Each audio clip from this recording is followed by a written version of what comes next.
How to enable stars on Facebook Reels. So hello guys, welcome back to my YouTube channel. In this quick tutorial I'll be showing you how you can easily enable stars on Facebook Reels. So let's get started. First, just head over to your Facebook application and make sure you are logged into your account. Now simply select the profile icon at the top right corner. Simply click on your profile name just like this, and always make sure before you enable this star feature your account is in professional mode. And finally, once you're inside here, just scroll down and click on this reel option, or you can also click on this videos section under this navigation bar.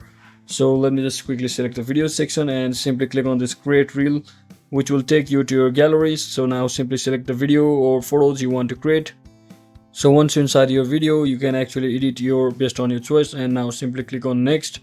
And once you click on next, just scroll all the way down until you see the option called stars just like this and earn money. And always keep that in mind that this feature will only be available if your account is professional and eligible for monetization. So you can just simply enable this star feature from over here and proceed to uploading, and you can easily enable the star features just like that on Facebook Reels. So that is it for today guys. I hope this video was helpful. If it was, don't forget to like and subscribe to the channel. See you on the next one.